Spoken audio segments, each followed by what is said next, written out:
Hello friends, நான் உங்கள் வேலை அகாடமிலேருந்து சுஜிதா பேசுகிறேன். நம்ம 9th பாலிட்டி முடிச்சிட்டோம். அடுத்தது வந்து 8th பாலிட்டி பார்ப்போம் வாங்க. அதில் ஃபஸ்ட் லெசன் மாநில அரசு எவ்வாறு செயல்படுகிறது அப்படின்னு கொடுத்துருக்காங்க. இது என்னென்ன படிக்கணும்னு சொல்கிற நோட் பண்ணி வச்சிங்க. மொத்தம் 28 மாநிலங்கள் இருக்குது, 8 யூனியன் பிரதேசங்கள் இருக்குது நம்ம நாட்டில். அது சொல்லியிருக்காங்க. ஆளுநர் தான் மாநில அரசின் தலைவராக இருக்கார். மாநில அரசின் தலைவராக யார் இருக்கார்? ஆளுநர் இருக்காருன்னு இந்திய அரசியலமைப்பு சொல்லுது.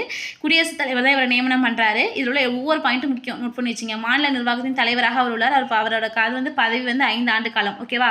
1 or 2 ஸ்டேட்ஸுக்கு ஒரு ஆளுநர் நியமிக்கப்படலாம். இவரோட பதவி கடிதத்தை வந்து யார்கிட்ட கொடுப்பாரு? பதவி நீக்கம், அதாவது ராஜினாமா கடிதத்தை குடியரசுத் தலைவரிடம் கொடுக்கலாம், இல்லை குடியரசுத் தலைவர் இவரை நீக்கலாம். ஓகேவா?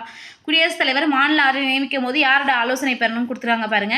மாநில அரசை கலந்தோசிக்கிறார். பொதுவாக ஒரு ஆளுநர் அவரது சொந்த மாநிலத்தில் நியமிக்கப்படுவதில்லை. நோட் பண்ணிங்க. ஒரு ஆளுநர் வந்து அவர் இப்போ வந்து பீகாரில் பிறக்கிறாருன்னா அவர் பீகாருக்கு ஆளுநராக இருக்க முடியாது. அவர் வந்து தமிழ்நாட்டுக்கு ஆளுநராக இருக்கலாம், ஆந்திராக்கு ஆளுநராக இருக்கலாம். அந்த சொந்த மாநிலத்தில் நியமிக்கப்படுறது கிடையாதுன்னு சொல்லியிருக்காங்க. ஓகேவா?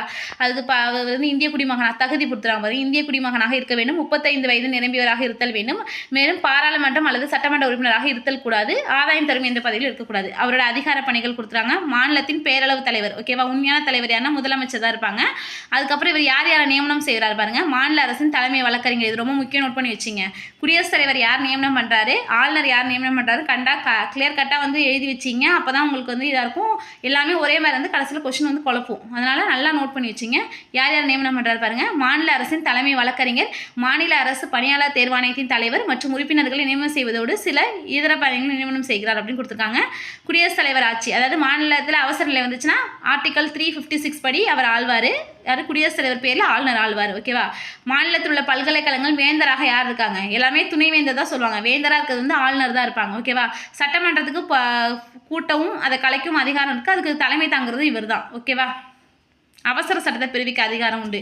ஆர்டிகல் 213. ஓகேவா? நம்ம 12th புக்கில் பார்த்துருப்போம். இதுபடி அவசர சட்டத்தை பிரிவிக்கலாம். ஓகேவா? ஒரு ஆங்கிலோ இந்திய பெருங்கல் தான் நியமிக்கிறாரு. அது மட்டும் இல்லாமல் சட்ட மேலவைக்கு 6ல் 1 பங்கு இதை வந்து நியமிக்கிறாரு. இதெல்லாம் ஒரு கிளான்ஸ் பார்த்துக்குங்க. ஆண்டு நிதிநிலை அறிக்கை வந்து அவர்கிட்ட சப்மிட் பண்ணுவாங்க சட்டமன்றத்தில். ஓகேவா? ஆளுநரோட நிலை கொடுத்துருக்காங்க. இதை ஒரு கிளான்ஸ் படிச்சிங்க. நெக்ஸ்ட் முதலமைச்சர். யார் வந்து தேர்தலில் பெரும்பான்மை கட்சி பெறுவாங்களோ அவங்க தான் முதலமைச்சர் ஆவாங்க. ஓகேவா? அப்படி வந்து எப்போ வந்து சட்டமன்றம் நடக்குது பெரும்பான்மையோட, அப்போ அது வழி தான் அவங்களோட ஆட்சி. ஓகேவா? எப்போ வேணாலும் ஆட்சி கலைக்கப்படலாம். அவங்க வந்து அந்த பேஸ்மெண்ட் அந்த அமைச்சர்களாக பதவி விலகினாங்கன்னா ஆட்டோமேட்டிக்காக வந்து அமைச்சரை கலைஞ்சிரும். அப்புறம் திருப்பி தேர்தல் வச்சு தான் திருப்பி முதலமைச்சரை தேர்ந்தெடுப்பாங்க. ஓகேவா? இது ஒரு நிலையானது கிடையாது. அதுக்கப்புறம் முதலமைச்சரோட பணிகள் கொடுத்துருக்காங்க பாருங்க. இது எல்லாத்தையும் நோட் பண்ணிங்க. நெக்ஸ்ட்டு மாநில சட்டமன்றம். மாநில சட்டமன்றம் வந்து என்னது? இப்போ நாடாளுமன்றம்னா குடியரசுத் தலைவரும் மக்களவை மாநிலங்களவை சொல்கிற மாதிரி மாநில சட்டமன்றம் வந்து என்ன சொல்கிறாங்கன்னா ஆளுநரும் 1 அல்லது அதற்கு மேற்பட்ட அவைகளை கொண்டிருக்கும். சிலது வந்து 1 இருக்கும், சில நாட்டில் வந்து 2 இருக்கும். நம்ம தமிழ்நாட்டில் 1986 வந்து சட்ட மேலவையை வந்து தூக்கிட்டாங்க. இப்போ நம்ம சட்டமன்ற பேரவை மட்டும்தான் வச்சிருக்கு. ஈரவை கொண்ட மாநிலங்கள்னு கொடுத்துறாங்க பாருங்க. இதெல்லாம் வந்து இப்பயும் வந்து 2 இருக்குது. ஓகேவா? ஆந்திரா, தெலுங்கானா, உத்தரப்பிரதேசம், பீகார், கர்நாடகா, மகாராஷ்டிரா. இது வந்து ஒரு ப்ரீவியஸ் இயர் கொஸ்டினில் 2022 சாரி எனக்கு தெரியாதில்ல, ஏதோ ஒரு Group 4 கொஸ்டின் பேப்பரை கேட்டிருக்காங்க. ஓகேவா? அதனால் நல்லா நோட் பண்ணி வச்சுங்க. இதை நீங்கள் மறக்கவே கூடாது.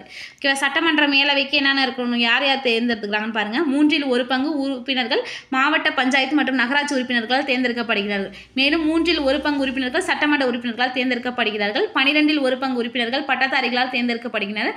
மற்றொரு 12ல் 1 பங்கு உறுப்பினர்கள் இடைநிலை பள்ளி ஆசிரியர்கள், கல்லூரி பல்கலைக்கழக ஆசிரியர். 6ல் 1 பங்கு உறுப்பினர்கள் மாநில ஆளுநர் நியமிக்கிறார். போனதில் பார்த்தோம்ல அதே தான். அவங்களோட தகுதி கொடுத்துக்கணும். இப்போ ஆளுநர் குடியரசுத் தலைவர்னா 35 இயர்ஸ் கம்ப்ளீட் ஆகிருக்கணும். மாநிலங்களவை சட்டமன்ற மேலவைனா 30 வயசு நிரம்பி இருக்கணும். இந்திய குடிமகனாக இருக்கணும். அங்கே இருந்து 6 மாவட்டங்கள் நான் சொன்னேன்னு நோட் பண்ணியிருக்கேன். அதே தான் இங்கேயும் கொடுத்துருக்காங்க. நீங்கள் அப்படியே நோட் பண்ணி வச்சிங்க. அதுவும் இது ஒன்று தான். சாரி, இங்கே கொடுங்க. அவங்க தகுதி கொடுத்துறாங்க பாருங்கள். மாநில சட்டமன்றத்தில் அல்லது பாராளுமன்றத்தில் 2 அவையிலும் உறுப்பினராக இருத்தல் கூடாது. தலைமை அலுவலராக அவைத்தலைவர் இருப்பார். அவைத்தலைவர் இல்லாத போது துணைத் தலைவரை அவையை நடத்தும் பொறுப்பினை கொண்டிருப்பார் அப்படின்னு சொல்கிறாங்க. ஓகேவா? சட்டமன்ற பேரவை. ஓகேவா? பேரவைக்கு தேர்தல் நடத்துகிறாங்க. அதில் யார் பெரும்பான்மை கட்சி தான் அவங்க தான் ஆட்சி அமைக்கிறாங்க. அதில் ஒருத்தவங்க வந்து முதல்வராக பண்ணுறாங்க. அவங்களுக்கு தகுதி வந்து 25 வயது நிரம்பியவராக இருக்க வேண்டும். ஓகேவா? அதோட கண்டிஷன்லாம் கொடுத்துருக்காங்க. ஓகேவா? நம்ம 18 வயசு நிரம்பி எல்லாருமே வந்து வாக்களிக்கலாம். ஓகேவா? அரசியலமைப்பின்படி ஒரு சட்டமன்றத்தில் 500 உறுப்பினர்கள் மேலாகவும் 60 உறுப்பினர் குறைவாகவும் இருத்தல் கூடாது. இது நோட் பண்ணி வச்சிங்க. ஓகேவா? நெக்ஸ்ட் வந்து ஒரு ஆங்கிலோ இந்தியனர் வந்து ஆளுநர் வந்து நியமிப்பார் அப்படிங்கிறதெல்லாம் கொடுத்துருக்காங்க. இதுக்கு தலைமை தாங்குறவர் வந்து சபாநாயகர் தலைமை தாங்குவார். ஓகேவா? மாநில அமைச்சரவை எப்படி இருக்குன்னு பார்த்துங்க. மொத்தம் 234 சட்டமன்ற தொகுதிகளுக்கு அதில் வந்து 118 வந்து ஜெயிக்கணும். ஓகேவா? அதில் வந்து 15% மட்டும் தான் அமைச்சர்கள் இருப்பாங்க. ஓகேவா? நெக்ஸ்ட்டு மாநில அரசாங்கத்தின் செயல்பாடுகள் கொடுத்துருக்காங்க. இது அப்படியே ஒரு கிளான்ஸ் படிச்சிங்க. ஓகேவா? ஏதாவது எழுதி கொடுத்ததா மட்டும் நோட் பண்ணி வச்சிங்க. மாநில அரசுகள் சட்டங்கள் எப்படி பண்ணுறாங்க? ஃபஸ்ட்டு வந்து சட்டமன்ற பேரவையில் அனௌன்ஸ் பண்ணுவாங்க. அதுக்கப்புறம் சட்டமன்ற மேலவைக்கு போகும். அவங்க வந்து ஒப்புதல் கொடுத்ததுக்கப்புறம் வந்து நெக்ஸ்ட்டு ஆளுநருக்கு போகும். ஆளுநர் ஒப்புதல் கொடுத்ததுக்கப்புறம் அந்த மசோதா வந்து சட்டமாக மாற்றப்படும். ஓகேவா? இதுதான் ப்ரொசீஜர். அதுதான் இங்கே கொடுத்துருப்பாங்க. ஓகேவா? பெண் உரிமைகளை சார்ந்த சட்டங்கள், பெண் உரிமைகளை சார்ந்த சட்டங்கள் என்னென்னு பாருங்கள். சதி ஒழிப்பு திட்டம் 1829 ரொம்ப முக்கியம், நோட் பண்ணி வச்சிங்க. 1929 வந்து குழந்தை திருமண தடுப்பு சட்டம், சாரதா சட்டம். அப்புறம் வந்து 1856 வந்து விதவை மறுமண சட்டம். 1956 இந்து வாரிசு உரிமை சட்டம். 1989 தமிழ்நாடு இந்து வாரிசு உரிமை சட்டம். ஓகேவா? தமிழ்நாடு சட்டத்திட்டம் பண்ணுறாங்க. ஓகேவா? அதாவது அப்பா அம்மாவோட சொத்துல பெண்களுக்கும் சரிசம உரிமை. ஓகேவா? அதுதான் அதில் இருக்கும். அதனால் பெண்களுக்கான சட்டங்களை வந்து முக்கியம் பார்த்துங்க. நெக்ஸ்ட்டு வந்து 2005 நம்ம வந்து 1989 இது பண்ணியிருப்போம். அது வந்து 2005 திருத்திருப்பாங்க. ஓகேவா? அதுதான் இங்கே கொடுத்துருக்காங்க. அதுக்கு இல்லாமல் வந்து தமிழ்நாடு அரசில் பிற திட்டங்கள் கொடுத்துருக்காங்க பாருங்கள். மதிய உணவு திட்டம், சுயமரியாதை திட்டம், கை ரிக்ஷா ஒழிப்பு திட்டம், சத்துணவு திட்டம், காணொலி காப்போம் திட்டம், இலையில்லா மிதிவண்டி திட்டம், புதுமை பெண் திட்டம். ஓகேவா? இந்த திட்டத்தை அதை இயர்லாம் வந்து நோட் பண்ணி வச்சுங்க. கூகுளில் போட்டிங்கன்னா வரும், அதை நோட் பண்ணி வச்சுங்க. ஏன்னா வந்து எது வேணாலும் கேட்குறாங்க இப்போ, அதனால் நம்ம எல்லாமே வந்து முக்கியமாக படிச்சுக்கணும். ஓகேவா? சட்டங்களோட நடைமுறைகள் வந்து எப்படி கொடுத்துருக்காங்க, அது ஒரு கிளான்ஸ் படிச்சிங்க. இந்த பாக்ஸ் நோட்ஸில் இருக்கிறது சொல்கிறேன் பாருங்கள். மாநில சட்டமன்றம் சாதாரண அல்லது பண மசோதாக்கான நிறைவேற்றி பாராளுமன்றம் பின்பற்றும் நடைமுறையை பின்பற்றுகிறது. சட்டமன்ற பேரவை சட்டமன்ற மேலவை காட்டிலும் அதிகாரம் அதிகம் கொண்டது. அதாவது நாடாளுமன்றத்தில் மக்களவை தான் அதிக, அதாவது லோக்சபா தான் அதிக அதிகாரம் கொண்டது. அதேமாரி வந்து சட்டமன்ற பேரவை தான் அதிக அதிகாரம் கொண்டது அப்படிங்கிறது சொல்லியிருக்காங்க. மாநிலத்தோட நீதித்துறை உயர்நீதிமன்றம் தான் இருக்குது. ஒரு மாநிலத்துக்கு ஒரு உயர்நீதிமன்றம் இல்லை, அது இரண்டு மாநிலங்களுக்கு சேர்த்து ஒரு உயர்நீதிமன்றம் இருக்கலாம். மொத்தம் 25 உயர்நீதிமன்றங்கள் இருக்குது. ஓகேவா? உயர்நீதிமன்ற நீதிபதிக்கான தகுதிகள் கொடுத்துருவாங்க. இந்திய குடிமகனாக இருத்தல் வேண்டும்.